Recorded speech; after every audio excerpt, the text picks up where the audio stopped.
আপনি দেখছেন news now, আমরা জানি কোনটা খবর। सेंट्रल यूनिवर्सिटी ऑफ त्रिपुरा के वाइस चांसलर के बेटे ने भर्ती प्रक्रिया की पारदर्शिता और वैधता पर सवाल उठाते हुए अपने पद से इस्तीफा दे दिया है। इतना ही नहीं, त्रिपुरा यूनिवर्सिटी ने उनका इस्तीफा स्वीकार भी कर लिया है। इसे लेकर अब कई अटकलें लगाई जा रही है। त्रिपुरा हाई कोर्ट ने त्रिपुरा यूनिवर्सिटी के वाइस चांसलर के पुत्र एसोसिएट आर्किटेक्ट सिविल के पद पर नियुक्ति को चुनौती देने वाली एक रिट पिटीशन की स्वीकृति को लेकर त्रिपुरा यूनिवर्सिटी की चुनौती को खारिज कर दिया है।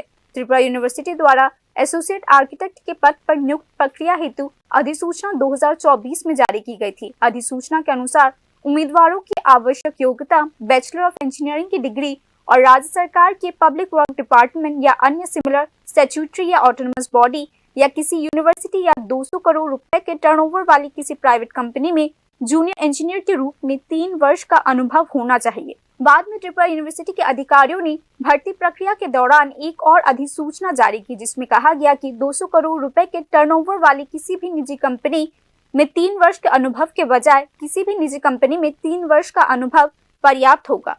इसके तुरंत बाद त्रिपुरा यूनिवर्सिटी के vice chancellor professor Ganga Prasad प्रसायन के पुत्र ललित प्रसायन को चयन प्रक्रिया में नियुक्त कर दिया गया।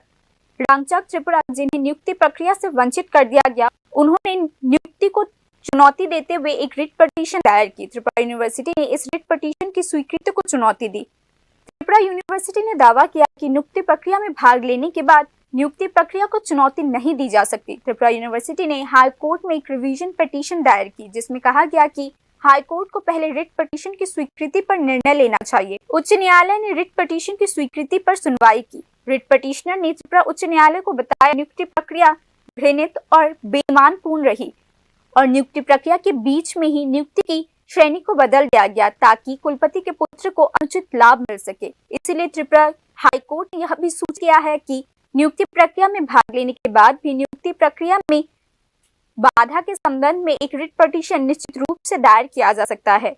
व्यापक सुनवाई के बाद त्रिपुरा उच्च न्यायालय ने फैसला सुनाया कि नियुक्ति प्रक्रिया में भाग लेने के बाद भी नियुक्ति प्रक्रिया में अस्पष्टता और भ्रष्टाचार होने के आरोप पर एक रिट पिटीशन दायर किया जा सकता है। उच्च न्यायालय के इस फैसले के बाद सब आर्किटेक्ट नियुक्त किए गए ललित प्रसायन ने रातों रात इस्तीफा दे दिया। इतना ही नहीं, त्रिपुरा विश्वविद्यालय ने भी उनका इस्तीफा स्वीकार कर लिया।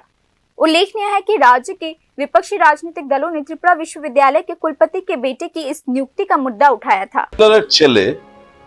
त्रिपुरा यूनिवर्सिटीते অ্যাসিস্ট্যান্ট ইঞ্জিনিয়ার পদে এখানে চাকরি পেয়েছেন। আমাদের রাজ্যের কি যোগ্যতা সম্পন্ন ছেলে মেয়েরা নেই যারা ত্রিপুরা সেন্ট্রাল ইউনিভার্সিটিতে ফ্যাকাল্টি হিসেবে চাকরি করবেন? তারা কি কেউ নেই যে বহিরাগতদের আমাদের এন্টারটেইন করতে হবে? নেপোটিজম এন্ড করাপশনের একটা সীমা থাকা দরকার। এইগুলো নিয়ে যখন গত বিধানসভায়ও আমি আলোচনা উত্থাপন করেছিলাম, মাননীয় মুখ্যমন্ত্রী আমাদের আশ্বস্ত করেছিলেন ব্যাপারটি দেখবেন এবং যথাযথ ব্যবস্থা নেবেন।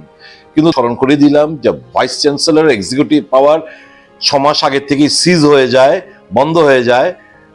কাজে তার তো নিয়োগ করার কোনো অধিকার বর্তমানে নেই। অগস্টে যেহেতু উনি রিটায়ারমেন্টে যাচ্ছেন, মুখ্যমন্ত্রীকে আমি কপি দিলাম, গভর্নরকে দিলাম যে তোমরা প্রয়োজনীয় ব্যবস্থাপনা নাও এবং উনি যে করাপশন লিপ্ত সবগুলো অ্যাপয়েন্টমেন্ট ওনার আমলে যেগুলো হয়েছে সেগুলো যথাযথ তদন্তক্রমের মাধ্যমে আইনানুগ ব্যবস্থা उनके विरुद्ध नेवा।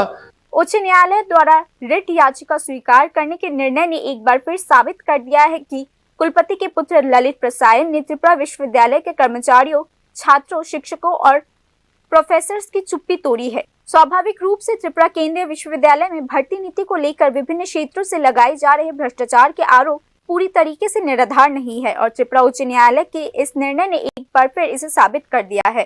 Bureau report, news now.